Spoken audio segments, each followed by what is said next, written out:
La chute de Happy de Foulane ne m'étonne même pas. Je dis bien, depuis la sortie de son premier son, Oh Tchap Tchap, en 2020-2021, je crois, jusqu'à aujourd'hui, sa chute ne m'étonne même pas. Au contraire, ça me réjouit. Pourquoi? Ça me réjouit dans le sens où quand tu parles au petit frère, ils te disent non, grand, c'est rien. Je maîtrise, je sais ce que je fais. Alors, je vais vous faire une petite confidence. Je me rappelle, c'était en 2020-2021, c'est-à-dire quelques jours avant que Oh Tchap Tchap ne sorte. Je dis bien quelques jours parce que avant que les sons des artistes ne sortent, il y a d'abord ce qu'on appelle la concertation, le conseil et tout et tout. Donc, quelques jours avant que le son de Happy de Foulane ne sorte, j'étais avec certains influenceurs. Je me rappelle, c'était en 2000, on était autour d'une table dans un restaurant. C'est-à-dire quoi? On venait de sortir d'un forum, on avait fait un forum et les influenceurs, je vais vous citer quelques-uns avec qui j'étais. On était autour d'un forum. En fait, on sortait d'un forum et on était autour d'une table. C'est-à-dire, le soir, comme ça, on s'est assis quelque part. Question de prendre un pot. Il y avait, il y avait Stifa, il y avait Darish Nedi, il y avait Fabrice du 4e pouvoir et bien d'autres personnes encore. Bref, il y avait bien d'autres personnes. Il y avait même, je ne vais pas donner le nom, parce que c'est dans le nom de celui-là, vous allez savoir qui c'est.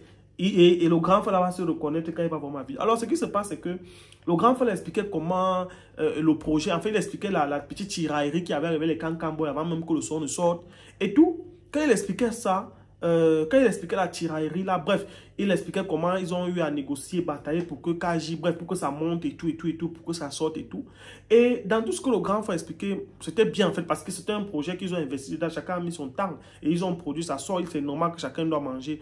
Maintenant, moi je savais que ça n'allait pas durer au niveau de Happy de Foulane. Pourquoi? Parce que quand il avait expliqué, il disait que le petit frère, il fréquente encore, il est encore sur les bancs. Et c'est dangereux quand vous voulez aider quelqu'un qui ne connaît même pas la valeur de l'aide que vous lui apportez. C'est là qu'il faut savoir que quelqu'un ne va pas durer dans ce que vous faites. Je dis bien ceci. Si tu veux aider quelqu'un un jour, que ce soit dans un domaine, peut-être pour avoir du travail, peut-être pour une activité, c'est dangereux si tu aides quelqu'un qui ne connaît pas la valeur de l'aide que tu lui apportes. Et c'est ce que Happy n'a pas compris. Et c'est ça qui fait sa chute aujourd'hui. Pourquoi est-ce qu'il dit ça? Happy de Foulane, à la base, c'était un petit gars qui se baladait dans les quartiers. Il se baladait dans les quartiers aussi comme ça. Il montait, il descendait, il partait aussi dans son petit school. Il était en terminale et tout. Du coup, il avait une bande avec qui traînait aussi au quartier. Les petits qui tapent son djembé là, qui dit qu'ils font le mbolé. Du coup, il y a eu un son comme ça. On a pris Happy, on a placé devant. Et ça a marché, ça a fait le buzz. C'est comme ça que Happy naît, Happy. Donc ça veut dire que Happy, en fait, n'a pas connu ce qu'on appelle les déboires musicaux. C'est-à-dire quoi? Quand vous voyez les grands artistes comme les Charlotte Dipanda, les grands artistes camerounais, je sais pas, je vais dire oui, Charlotte Dipanda, les Richard Bouda, ce sont des gens, en fait, qui, à la base, ont réussi dans ce qu'ils font parce qu'ils ont un parcours. Je ne sais pas si vous voyez. Quand vous voyez les gens comme les Kossi, vous voyez les gens, en fait, quand vous voyez les grands artistes, même les Chris M comme ça, quand vous voyez les grands artistes comme ces gens, qui ne peuvent pas blaguer avec leur succès, c'est-à-dire qu'on parle de succès, on parle de producteurs, de managers, d'équipes de management, ils ne peuvent pas blaguer avec leur entourage. Pourquoi? Parce qu'ils savent ce que c'est que la souffrance musicale, ils connaissent ce que c'est qu'avoir un parcours. Quand je dis avoir un parcours, c'est quoi? Ça veut dire que vous prenez un artiste peut-être qui n'a pas fréquenté, qui a commencé la musique peut-être parce que ce n'est que son texte, il jouait son va-tout, donc il s'accrochait dessus. C'est le genre que même si on monte, on descend, il va briser dedans. Et lorsque le gars va briser dans ce qu'il fait, il ne pourra pas blaguer avec le succès de ça. Or, c'est ce qui s'est passé là parce que Happy n'a pas su, Happy n'a pas fait ce qu'on appelle, il n'a pas fait ce qu'on appelle le parcours musical. Donc, il n'a pas eu le temps de se battre, de faire ses pas dans la musique, de connaître vraiment que donc quand un producteur accepte de te tenir la main, ça veut dire que tu es chanceux. Il n'a pas eu le temps de connaître ça. Il n'a pas eu le temps de connaître que si quelqu'un sort son argent pour investir sur ton clip, ça veut dire que tu es un gars chanceux parce qu'il y a des gars dehors que tu leur proposes des projets, ils ne te regardent pas. Puisqu'il a eu tout ça tout facilement, il s'est dit qu'il pouvait encore rien avoir facilement. Et comme il a eu, et on dit souvent, quand tu as quelque chose facilement et que tu ne souffres pas pour l'avoir, tu as du mal à, comment dire, tu as du mal à apprécier ça à sa juste valeur. Ça fait qu'il pouvait se permettre de parler à ses producteurs n'importe comment parce que, est-ce qu'il connaît comment on produit un son? Les fois, il reste seulement, on a pris son nom, on a mis devant. Quand on a pris son nom, on a mis devant comme ça. Là. Dès qu'il y a le contrat publicitaire, on donne sa part de cachet, il mange aussi. Lui, il s'en fout. Donc, du coup, lui, il ne connaît pas ce qu'on appelle souffrir. Et en plus, on l'a pris quand il faisait terminal. Donc, ça veut dire qu'on a pris, il était encore jeune, naïf. C'est-à-dire que je ne parle pas de naïf dans le sens de connaître certaines choses. Je veux dire jeune et naïf du genre, il ne connaît pas vraiment comment se tenir avec les grands frères. Parce qu'un grand frère qui s'élève, qui vient, qui prend ta musique, porte ton projet, met ton projet en lumière, donne la visibilité à ton projet, tu as déjà un nom. Tu ne peux pas blaguer avec l'équipe de départ qui t'a permis d'être ce que tu es. Et si tu es un artiste sage, regardez bien l'exemple. Tous les artistes qui ont commencé à briller avec une personne, avec une équipe de base, après ils ont commencé à vouloir montrer qu'ils sont wise en allant prendre peut-être quelqu'un d'autre, ainsi de suite, en disant que oh, je n'ai plus besoin de vous. Vous allez vous rendre compte que tous ces artistes-là ont échoué lamentablement. Après, on n'entend plus parler d'eux. Je vous prends un exemple. Quand on prenait un gars comme Malox, par exemple, qui a commencé avec son premier single, la bière, c'est combien ici? Quand Malox t'explique ses déboires, il a expliqué ses déboires à plusieurs reprises.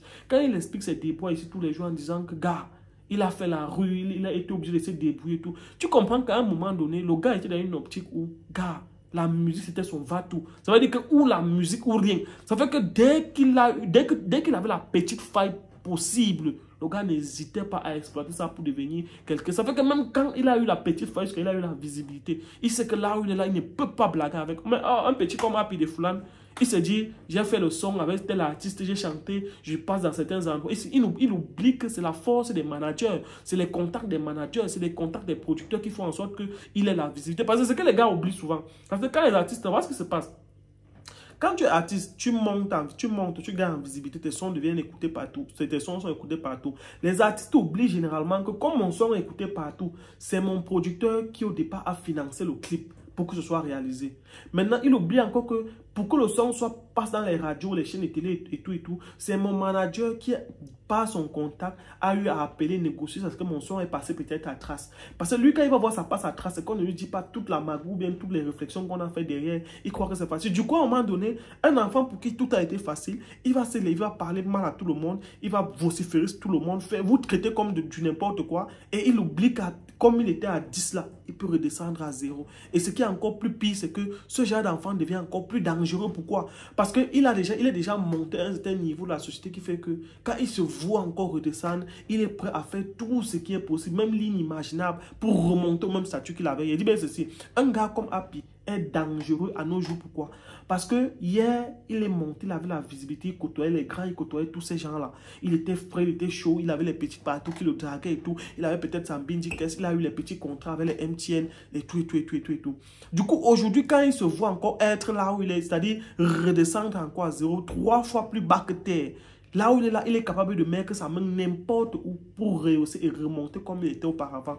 Or, il oublie que c'est parce qu'à la base, il n'a pas eu ce qu'on appelle le parcours musical. Le parcours musical qui est quoi? Le fait de faire d'abord ses classes, de savoir que tu peux chanter, personne n'écoute. De savoir que tu peux chanter, tu vas vers un producteur, il ne croit pas en toi, il ne t'aide pas. Tu es seul dans ton domaine, tu te bats. De savoir que tu sors le matin, tu pars travailler, ou peut-être au chantier ou dans n'importe quelle activité. Tu rentres avec tes petites économies que tu as travaillé. Tu prends ça, tu réinvestis encore dans ta musique, ça ne marche pas. Et ainsi de suite, au bout de 1 an, 2 ans, 3 ans, avant que quelqu'un sorte de nulle part pour commencer à croire en toi. Et quand cette personne croit en toi, c'est là où tu es exposé à la lumière. Quand il ne traverse pas ce parcours, est-ce que vous pensez qu'il aurait un résultat positif? Je ne pense pas. Sur ce, c'était mon avis. Très bientôt, le Cameroun, c'est pas fini. Ciao.